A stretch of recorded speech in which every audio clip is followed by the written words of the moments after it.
जो परम प्रधान की छावे स्थान में बैठा रहे, उस सर्वशक्तिमान की छाया में ठिकाना पाएगा। मैं यहोवा के विषय कहूँगा, वो मेरा शरण स्थान और गढ़ है। मैं उस पर भरोसा रखूँगा और वह मुझे बहेलिए के जाल से और महामारी से बचाएगा। वो तुझे अपने पंखों के आड़ में ले लेगा और तू उसके पैरों के नीचे शरण पाएगा। उसकी सच्चाई तेरे लिए ढाल और झिलम ठहरेगी। तू ना रात के भय से डरेगा और ना उस तीर से जो दिन को उड़ता है, ना उस मरी से जो अंधेरे में फैलती है, ना उस महारोग से जो दिन दोपहर में उजाड़ता है। तेरे निकट 1000 तेरी दाहिनी ओर 10,000 गिरेंगे, परंतु वह तेरे पास न आएगा। परंतु तू अपनी आँखों से दृष्टि करेगा और दुष्टों के अंत को देखेगा। हे यहोवा, तू मेरा शरण स्थान ठहरा है। तूने जो परम प्रधान को अपना धाम मान लिया है, इसलिए कोई विपत्ति तुझ पर ना पड़ेगी, ना कोई दुख तेरे घर के निकट आएगा, क्योंकि वह अपने दूतों को तेरे निमित्त आज्ञा देगा कि जहाँ कहीं तू जाए वे तेरी रक्षा करें। वे तुझको हाथों हाथ उठा लेंगे, ऐसा न हो कि तेरे पाँव में पत्थर से ठेस लगे। तू सिंह और नाग को कुचलेगा, तू जवान सिंह और अजगर को लताड़ेगा। उसने जो मुझसे स्नेह किया है, इसलिए मैं उसको छुड़ाऊंगा। मैं उसको ऊंचे स्थान पर रखूंगा, क्योंकि उसने मेरे नाम को जान लिया है। जब मैं उसको पुकारूं, तब वह मेरी सुनेगा और संकट में मेरे संग रहेगा और मुझे बचाकर मेरी महिमा को बढ़ाएगा।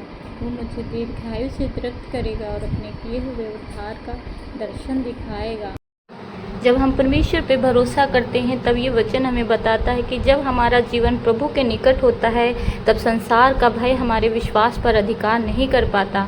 आंधियाँ आ सकती हैं, परीक्षाएं और बीमारी, निराशा भी आ सकती है। जब हम संघर्ष कर रहे होते हैं, तब परमेश्वर की उपस्थिति हमें स्थिर बनाए रखती है। उसकी शांति परिस्थितियों से नहीं, बल्कि उसकी उपस्थिति से मिलती है। भजन संहिता 91 में हमें यह सिखाता है कि परमेश्वर की प्रतिज्ञाएं उन लोगों के लिए हैं जो उस पर भरोसा रखते हैं, उस पर विश्वास करते हैं। विश्वास का अर्थ ये नहीं है कि जीवन में कभी कठिनाई आएगी, बल्कि यह है कि हर कठिनाई में परमेश्वर हमारे साथ रहता है। जब पूरी दुनिया हमें असहाय समझे, जब हम अपने आप को असहाय समझें, तब प्रभु हमारे हाथ को थामे रहता है। जब परमेश्वर स्वयं हमसे कहते हैं, क्योंकि उसने मुझसे प्रेम रखा है, इसलिए मैं उसको छुड़ाऊंगा, ये शब्द हमें बताता है कि परमेश्वर केवल हमारी समस्याओं को नहीं, बल्कि हमारे हृदय को भी देखता है, उससे प्रेम करता है, उस पर अपनी कृपा, सुरक्षा और शांति बरसाता है। इसलिए आइए हम केवल भजन संहिता 91 को पढ़ने तक सीमित ना रहें, बल्कि इसके अनुसार जीवन जीने का।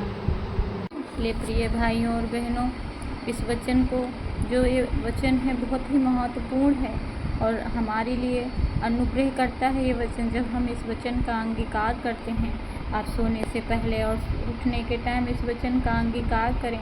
वचन में लिखा है, जब हम अंगीकार करते हैं तो वचन अंगीकार प्राप्ति को लेकर आता है। तो हमारे जीवन के लिए ये महत्वपूर्ण और प्रभावशाली वचन है, इसलिए हमें हर रोज़ इसका अपने मुंह से अंगीकार करना चाहिए और ये आप सभी के जीवन में बहुतायत के रूप में काम करेगा। जब आप इस वचन को बोलेंगे तो आपके जीवन में बड़े काम को परमेश्वर करेगा। आप सभी को परमेश्वर बहुत आशीष दे इस वचन के द्वारा। जय मसीह की।